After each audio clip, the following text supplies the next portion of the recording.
Since graduating, Dr. Wolf has been working as the Chief Health and Wellness Consultant for LuckyVitamin. He authors health and wellness blogs, informative how-to email newsletters, and provides professional support for supplements found on the website. When not working for LuckyVitamin, Dr. Wolf works in his private practice. In his private practice, Dr. Wolf focuses on working with children who have been diagnosed with autism, ADHD, developmental delays, anxiety, and behavioral issues. He's currently an active member of the Pediatric Association of Naturopathic Physicians, as well as the Pennsylvania Association of Naturopathic Physicians. In his time off, he enjoys trying new restaurants with his wife, being active with his dog, exercising, and playing sports. I would like to remind you that this webinar is being recorded, and we will email you a copy at the end. If you have any questions during today's webinar, please enter your questions into the questions box. During this webinar, Dr. Wolf will not be prescribing nor answering any questions specifically related to treating any illnesses or medical conditions. At the end of the webinar, we will try to answer as many questions as possible. The promotion code will be given at the end of the presentation and will be available for 72 hours following. At this time, I would like to turn this presentation over to Dr. Wolf, and again, thank everyone for joining us.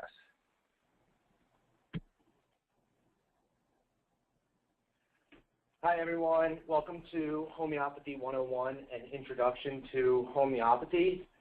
I just wanted to spend some time today going over the background, the history of and philosophy of homeopathy, how homeopathy got started, and just talking a little bit about the guiding principles behind homeopathy, how we view disease, and how it's different from conventional medicine, how are remedies made. We'll then answer some questions, and we'll talk about selecting remedies. So the first thing I wanted to do was talk about defining medicine. Both homeopathy and allopathy were defined by Samuel Hahnemann back in the 1800s. Homeopathy comes from the Greek word meaning homos, which is similar, and pathos, which is suffering. So it's treating diseases with medicines chosen in accordance with the law of similars. We're going to define the law of similars in the upcoming slides.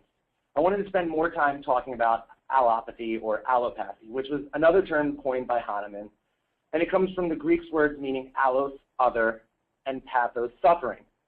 So this is treating diseases with medicines that produce symptoms different than those of the disease. This is not part of homeopathy. This is, in today's society, our standard Western medicine, MDs and DOs, and what you get when you go to the doctor's office.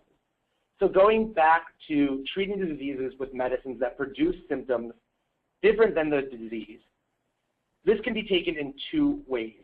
So an example of this would be using an anti-inflammatory to treat inflammation, or using a drug that reduces fevers to treat fevers. But there's another way of looking at it. This can also mean that if you have pneumonia and they give you an antibiotic and now you have diarrhea, so producing symptoms different than those of the disease. It's just an interesting way of looking at it. Allopathy fails to address the underlying disharmony.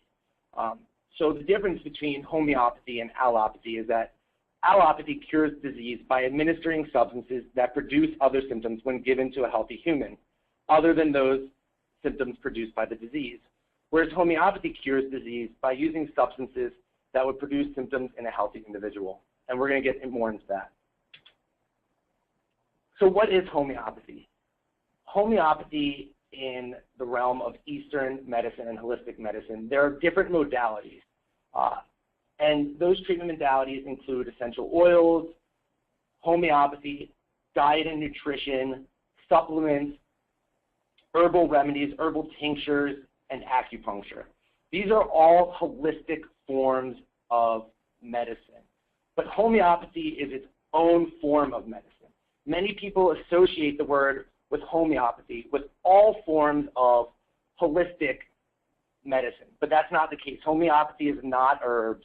It's not supplements. I really want to hint that it's its own form of medicine, and we're going to learn a lot more about it today. It was founded by a German physician named Samuel Hahnemann over 200 years ago, and it's based off of the guiding principle that like cures like. And these principles can be traced back to even ancient times. Hippocrates and Confucius were among others who were aware of the principle that like cures like. But it was Hahnemann who took this principle and developed it into a complete system of healing using what are called potentized remedies. So back in his day, medicines were extremely harmful and toxic. There was what was called bloodletting, and it's exactly as it sounds. They would actually withdraw the blood from a patient in hopes that it would cure or prevent illness. They used purging methods, and then they would give patients things like arsenic, belladonna, mercury, all of these which were extremely toxic forms of medicines with many dangerous side effects.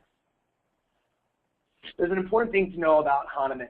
Because of the toxicity and the problems with the medications of his day, he really got discerned by medicine, and he stopped practicing. He was fluent in many languages, and he began translating medical texts. And while he was translating these medical texts, he came across quinine, which is a drug that is made from the bark of a cinchona tree. And quinine is used to treat malaria.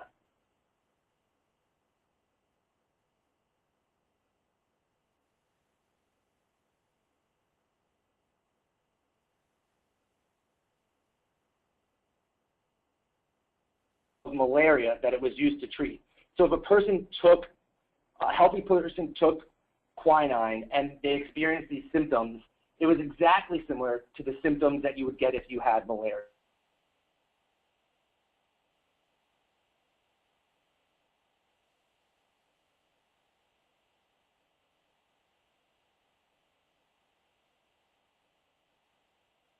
Symptom in a healthy individual, then it can be used to cure that symptom in a person who is suffering from disease. Hahnemann started doing what were called prunings. Essentially, he began testing various substances on himself, carefully noting and writing down exactly what symptoms he developed. He then began to use small amounts of those substances, which we call remedies, to actually reliably cure a sick person. And there's two really good common examples of like cures like, and that's allium cepa, which is a homeopathic remedy made from onion, and Coffea cruda, which is a homeopathic remedy made from coffee. So what symptoms does a healthy individual experience when they're cutting an onion? They get bland, watery discharges from their eyes. They might have some copious, acrid, burning discharges from the nose, a burning sensation in the nose, excessive sneezing, and if they open a window or they walk outside, it gets better. So if you had a 29-year-old female who came into your office with allergies or a cold, who experiences the following: bland, watery discharge from both eyes, copious, acrid discharges from the nose, who cannot go anywhere without a Kleenex, extremely irritating, burning sensation in the nose, and excessive sneezing, and she was better when she went into the open air, you would prescribe for her the homeopathic remedy allium cepa, because as we can see, the symptoms that a healthy individual experiences can be used to treat if you have that disease, like cures like. Another example, a product that we all use commonly every day, we all have a cup of coffee to get ourselves started, to help us through our work days. A symptom a healthy individual would experience if they drank coffee, they might have this overexcitement of body, of mind, this excessive joy. They're wide awake, not the slightest inclination to sleep, full of ideas and quick to act with this excited imagination. And then they get palpitations. So if you have a 33-year-old female with insomnia, she can't sleep due to racing thoughts.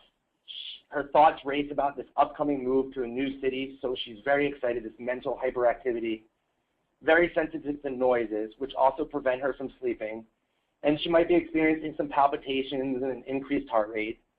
You might give her the homeopathic remedy Coffea cruda to help with her insomnia.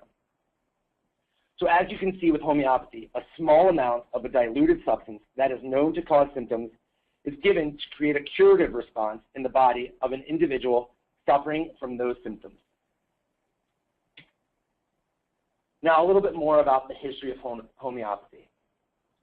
Hahnemann had tremendous results with a variety of diseases, and he became very, very popular. Unfortunately, he took on many students because he was so popular, but unfortunately, the regular medicine community was not happy about this. As homeopathy spread throughout Germany and Europe, Hahnemann was ostracized. He was kicked out, and he actually moved to France. And when he moved to France, he had a student, Constantine Hering, 1800 to 1880, who was another medical doctor, who actually went to visit Hahnemann and shadow with him to disprove homeopathy, to show that it was a hoax. But he saw the great results that Hahnemann was getting, and he actually became one of Hahnemann's most famous students. Hering immigrated to the U.S. in 1833 and founded the Homeopathic Medical College in 1836, which became the Hahnemann Medical School, also known as Hahnemann Hospital or Hahnemann University, which was located in Philadelphia, Pennsylvania. Homeopathy was very, very popular in the U.S., and in fact, 25% of U.S. physicians and hospitals in the 1900s were homeopathic physicians or homeopathic hospitals. But then came around the Flexner Report, and the Flexner Report was a study that was conducted on medical schools in the U.S. and Canada. And it enacted higher admissions and graduation standards. It made its schools adhere strictly to these protocols of mainstream science in their teaching and research and what was mainstream of their day. And it was meant to standardize medical schools.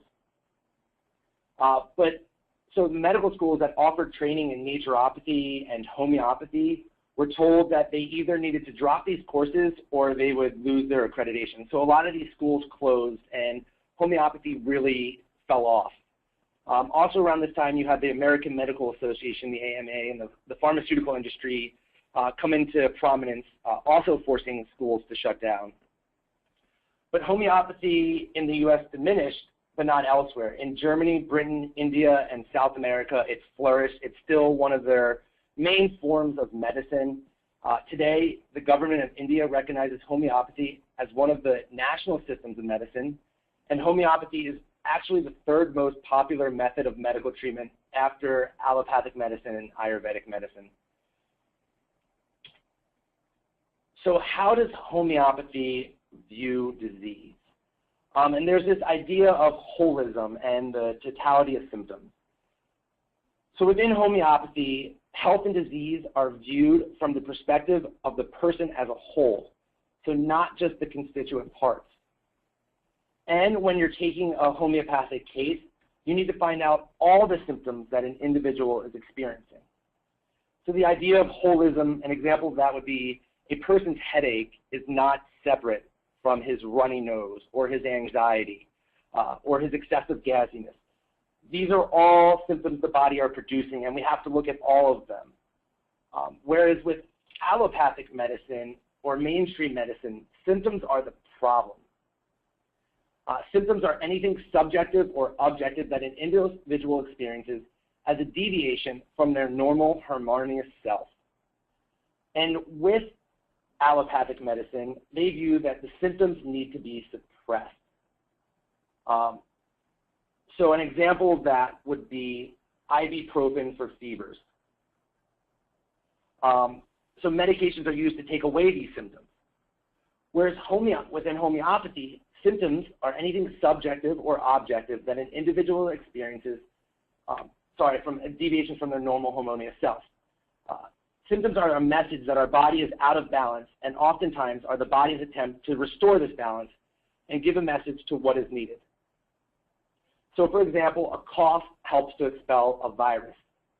When we're fatigued, it's our body's, when we're ill, we get fatigued, and that's our body's way of telling us, hey, something's not right.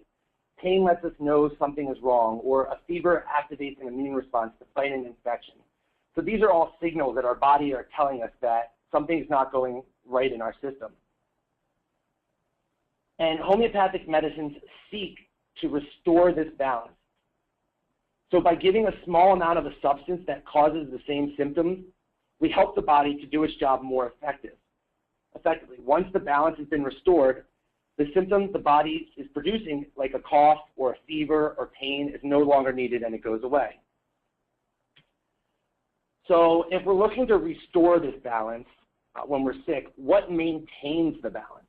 And that's this idea of vitalism, that every living organism has the innate ability to heal itself, and this vital force, that it's what maintains our balance that we described on the previous slide. It maintains all functions in health.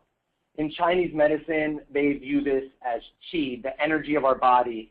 And when our qi is blocked or clogged in Chinese medicine, our bodies produce symptoms like pain and we get chronic disease. Other principles of homeopathy that I want to discuss are this idea of individualization, so that no two individuals are the same. So everyone who gets sick, they get sick in a slightly different manner. And homeopathic medicines are prescribed based on these individual differences. With homeopathy, there's also this idea of what's called minimal dose. And this is why homeopathy becomes so controversial, because they use diluted forms of medicine. They're gentler, safe, but also effective forms of medicine. So arnica, a toxic plant which causes bruising, swelling, etc., is taken in large doses, but because it's dilute, there's no actual arnica substance left. So it's safe to take, so we don't get side effects. And this is where mainstream medicine doesn't understand how homeopathy can work, because there's no actual form of medicine. And we'll talk more about why Hahnemann diluted the medicines in the upcoming slides. And then there's the idea of single medicine. So the use of only one medicinal agent or remedy at a time. Hahnemann found that it was easier to determine the effect of the therapy and monitor the progress. If a person's taking multiple drugs and they're getting symptoms, how do you know side effects? How do you know which drug is causing the side effects? Or if they're getting better, how do you know if all of the drugs are making them better or just one of the drugs are making them better? And he found with using just one medicine that there was actually a greater therapeutic effect. So why would you consider using homeopathy? So when it's used properly, it doesn't cause side effects. So that means when taken in consideration with the laws of like cures like and all of the other principles that we talked about with homeopathy, it strengthens the body's ability to heal itself. So if you have a child who has recurrent ear infections and he takes antibiotic after antibiotic to fight off those infections, we would use a homeopathic remedy to help his body naturally fight off that infection, creating an immune response, creating memory, so he doesn't get as many recurring ear infections. Homeopathy is also very, very effective for conditions for which there is no other treatment. It could be something like morning sickness during pregnancy or teething in children. I've seen it just very useful when modern medicine of today doesn't have an answer for those conditions. Parents can easily learn to use remedies at home as soon as the condition starts, oftentimes avoiding a doctor's visit. And it's the only FDA-approved form of complementary and alternative medicine today. And that's why when you're looking at a label and you see the name of the remedy, the potency, and then it says may be used for swelling and bruising, such as arnica, that's the most common use for the remedy. So because it's FDA regulated, they have to put something on the label of what it's good for. So where is homeopathy effective? It's great for first aid trauma, bruises, scrapes, broken bones, strained brains, any type of first aid issue. It's really, really helpful. It's also good for acute infectious diseases such as colds, ear infections, croup, pneumonia, influenza, stomach viruses, food poisoning. When I travel abroad, I always make sure to pack the most common remedies for nausea, vomiting, diarrhea, because you just never know when Montezuma is going to get its revenge, really. So it's always a good idea just to have those remedies on hand just in case you get an acute sick of food poisoning. It's also great for chronic diseases like asthma, eczema, irritable bowel disease, any type of mental, emotional disease, autism, anxiety, ADHD, depression, bipolar. In my office, I specialize in treating or prescribing for children with autism and ADHD, and we get a lot of great results using mostly homeopathy as our main form of treatment. It's not effective in cases where, such as diabetes, where your body is no longer making insulin. It's not going to help to regrow the pancreas or, really substitute insulin when your body needs it. So how are remedies made? Because the medicines of his day were so toxic, Hahnemann actually began to dilute them. And when he diluted them, he found that the more diluted the remedy was, the better it worked. So there are actually over 4,000 remedies today. And what Hahnemann did when he diluted them, he then began to potentize them.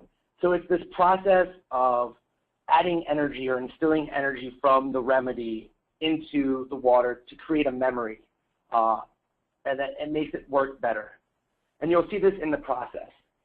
So you take an herb or a mineral or another substance such as dog's milk or bee venom, and you take one part of that and you dilute it in either 10 parts water and alcohol, which gives you your X potency, or 1 part of, let's say, sulfur, and you dilute it in 100 parts water and alcohol, and you get your C potency.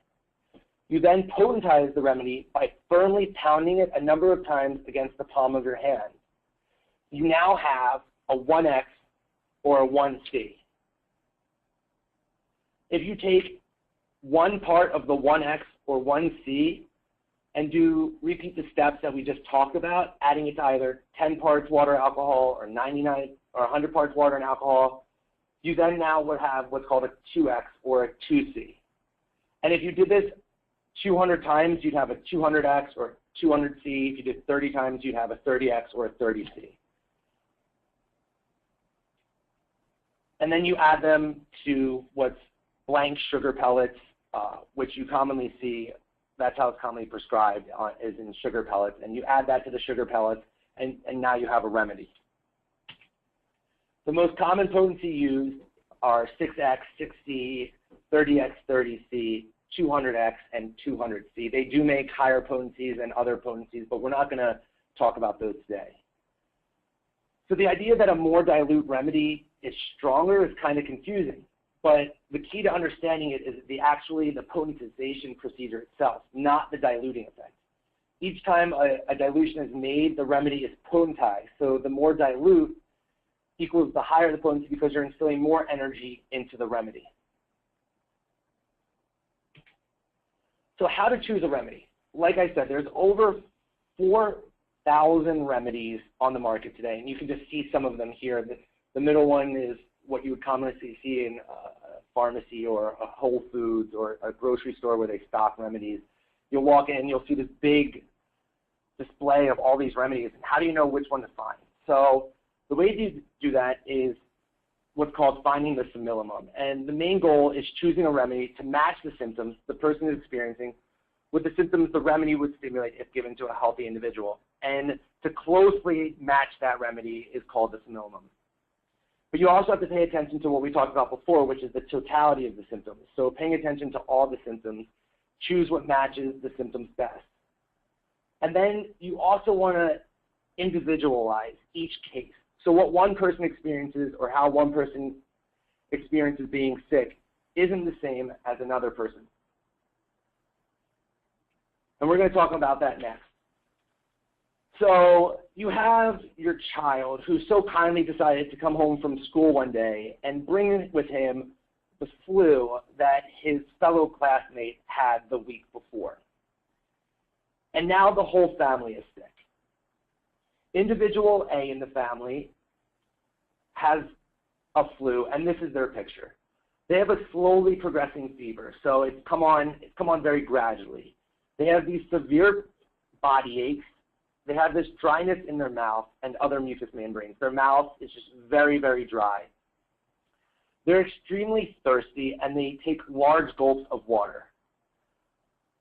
And the person lies very still and dreads any movement. And this is mostly because of the body aches. I mean, think about it. When we have the flu, some of us, we get severe body aches.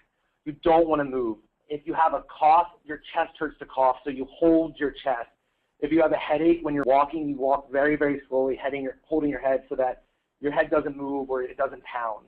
And they want to be left alone. They don't want to be with anybody. They're just really irritable, and they just kind of want to be left alone. Individual B in the family has great restlessness. They're pacing and fidgety. They're kind of anxious. They're very fearful about their health. They think that they're going to die maybe because of this flu that they're experiencing. They're also very thirsty, but they only want small sips often. And then they have a fever that came on, but they notice that their fever is worse between the hours of midnight and 3 a.m. And accompanying this flu, they also have some vomiting and diarrhea. So both family members, individual A, stick with the flu, individual B, stick with the flu, but both need completely different remedies. And this is the idea of individualization, finding out all the symptoms. Individual A needs Bryonia alba, a homeopathic remedy, and individual B needs Arsenica album.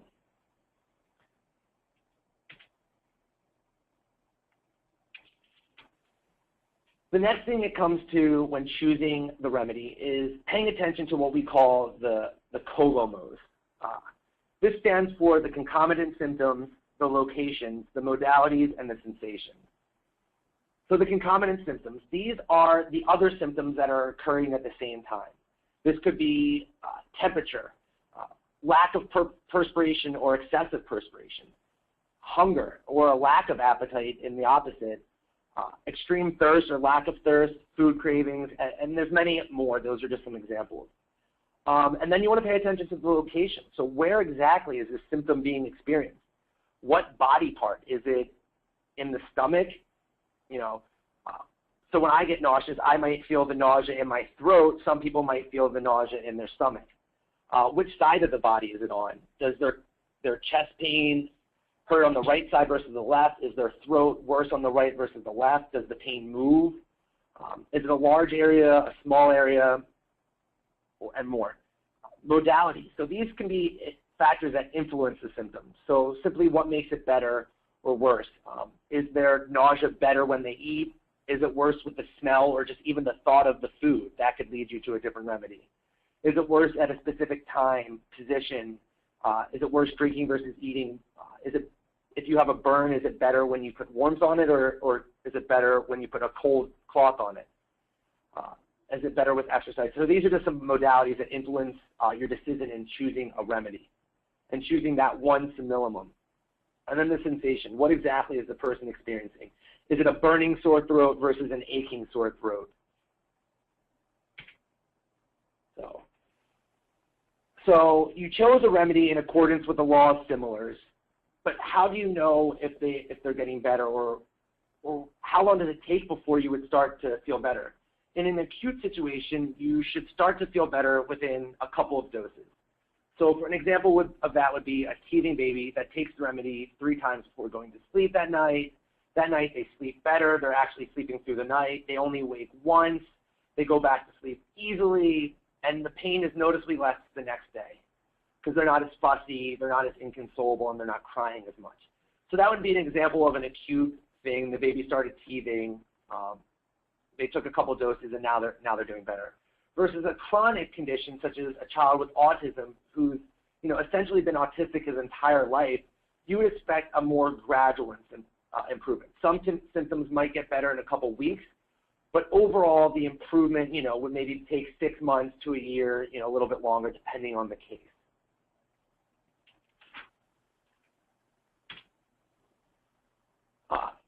The idea of constitutional homeopathy, I just wanted to spend a little bit of time talking about this. Each individual, we have our own constitution.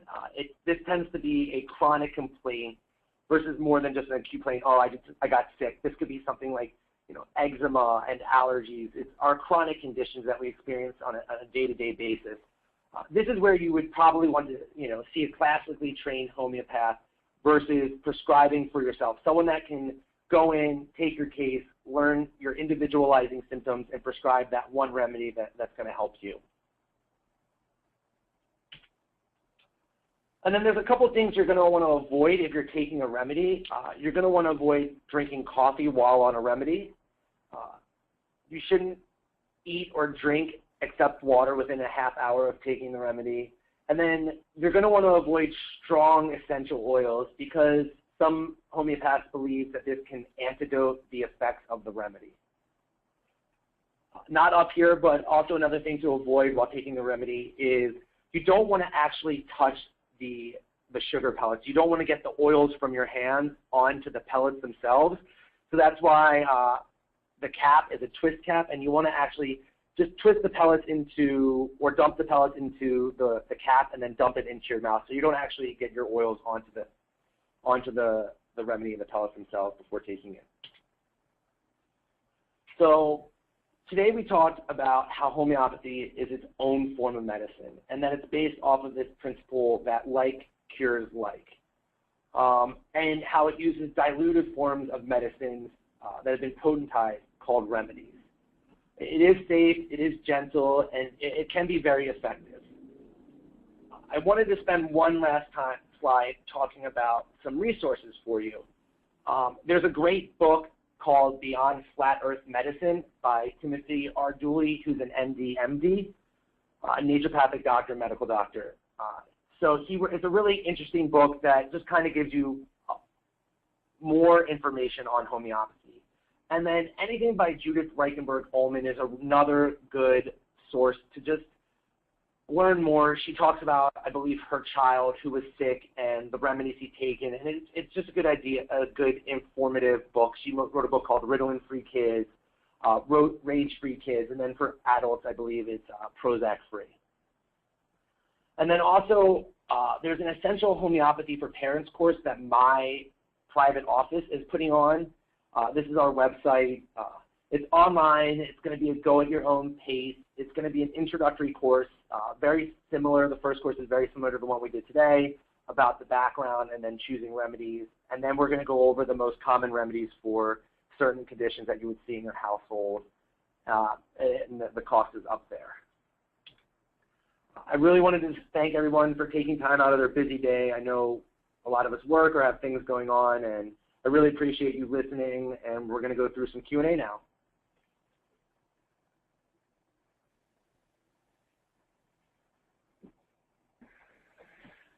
Great. Thank you, Dr. Wolf. We will begin the Q&A session right now. Our first question that we have for you is, are the uses for the products that are on the label the best guide to go by if I am not familiar with which products, if I'm not familiar with the products that are best suited for my concern? Yeah, that's a really good question. The uses on the products are the most common uses for the remedy. It's not the only use of that specific remedy.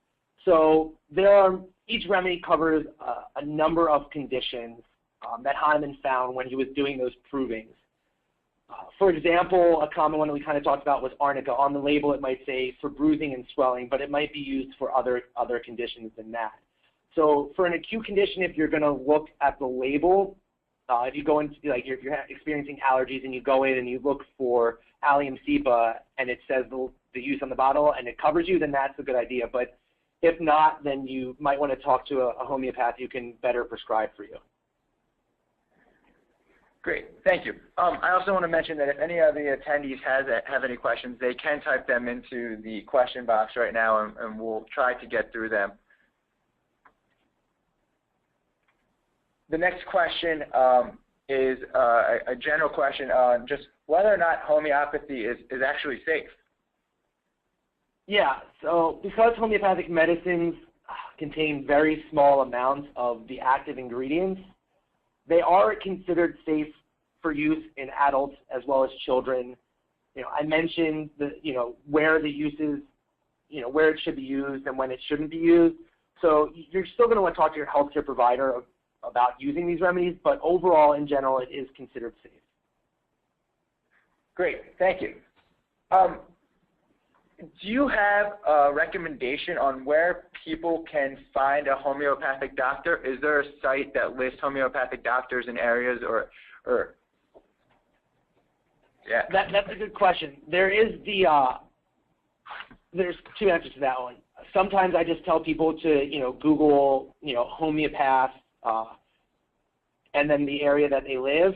There's also the NCH, which is the National Center for Homeopathy, and I believe that they have a Find a Doctor portal.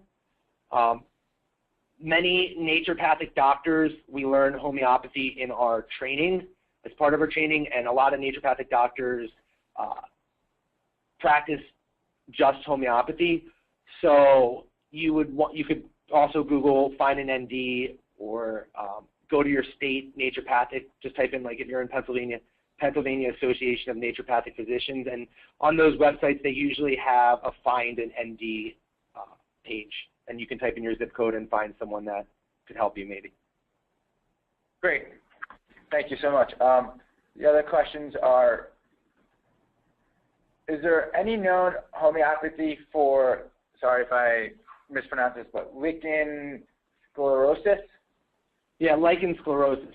So again, homeopathy might be able to treat lichen sclerosis, but you would want to consult with, a classically trained homeopath, who could take your individual case, because as we talked about today, every person that gets lichen sclerosis has general symptoms that are the same, but they might also have individualizing symptoms, and you're going to want to find a remedy that best matches your symptoms. Great. Thank you for fixing my mispronunciation of the diagnosis. The next question is, how can I go from prescription medicine to homeopathy medicine? So homeopathic medicines are safe to use with prescription medications, but that would probably depend mostly on the drug and, again, the condition, diabetes. If you have a thyroid condition, it's generally safe to take a medicine, homeopathic remedy.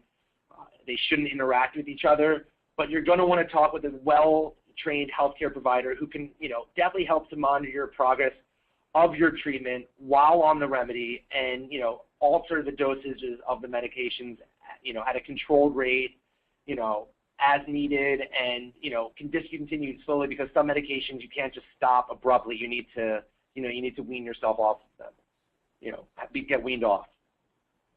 Great. The next question that I have for you is, when you're speaking about the energy in the remedy, could you just describe a little bit more about that energy and what you mean? So, yeah, that's an interesting question. There's been a lot of research done on homeopathy, and they're not really 100% sure of how homeopathy works. We know it works. We know it's effective. There's some research being done on what are called nanoparticles, which are just small particles that might be remaining during the process of making the remedy that remains in the diluted water. And there's also this idea that water has this memory to it, which is kind of the energy that I'm talking about in the making of the process. I think that answers the question that they were looking for. Great, thank you. Is there when you're taking a homeopathic remedy, does it matter exactly how many pellets to use? Yeah, so, the most important thing when taking a remedy is that it's in accordance with the law of similars, and that you find the best matched remedy for your individual case. And then a lot of people, there are dosing strategies, and it does matter the number of pills you take, the number, the potency of the remedy. Is it a more acute or a chronic case can depend on the potency, and that's where you'll want to, speak with a general, classically trained homeopath who can help you decide what dosing strategy is best for you. Great. Thank you very much. It's very helpful. Could you talk more about combination remedies? Yeah, so the combination remedies that you see on the market are for certain conditions such as migraines, allergies, teething, a lot of these products we sell on the Lucky Vitamin site, these products combine the most commonly used remedies for those conditions into one product. And the reason they do that is because it increases the likelihood of you reacting to that remedy. So within a teething remedy, there might be pulsatilla, chamomilla, bryonia, just common remedies used for teething, and they're assuming that your body will be best matched with one of those remedies and react to it. Now, these products are useful and they do work, but it's not always the best way of treating yourself. Again, I keep talking about this, but really the best way is, you know, finding the individual remedy that matches your symptoms best. Thanks, Dr. Wolf. That was very helpful. One last question for you. How do you determine which strength of the homeopathic remedies to start with? Are there risks to worry about when choosing a homeopathic in regards to the wrong remedy or misreading the minor symptoms when self-prescribing? Yeah, that's a great question, and remind me if I don't answer all of it. So I like to, you know, look at the constitution of the individual. Is it someone whose vitality is strong and they're, you know, they have a lot of energy, and you can tell that they're, you know, they're a healthy individual and they just have this chronic condition, or are they more frail or weak, you know? And then from there, I try to match like a potency to that individual. So with them, I might start with a lower potency because it's not as strong. If it's a person who, you know, and then I also look at the condition and how long has it been going on. You know, generally for like acute conditions like a cold or a flu, you know, a 30C is a potency that's safe, and that's why those are the potencies that are on the shelves and on, you know, websites, because that's a safe potency. You know, if it's something like an earache and it's more severe, you might consider using a higher potency, but that you would want to talk to, you know, a healthcare provider about, because you can what's called have a therapeutic aggravation, where, you know, the symptoms get worse before they get better, and you want to, you know, make sure that you're being monitored and, you know, have someone that knows what to do if that happens. In general, like I said, homeopathic remedies are very safe. If you tried a remedy and you took the wrong remedy, you most likely wouldn't harm yourself. You wouldn't react. But, you know, I wouldn't go around just popping remedies and trying remedies and, you know, taking as many remedies as I can before I react. I really want to start, you know, seeing a classically trained homeopath who can help guide you in the right direction. Perfect. I think you answered the question in its totality, so that's great. At this time, I'm going to put the promotion code up on the screen.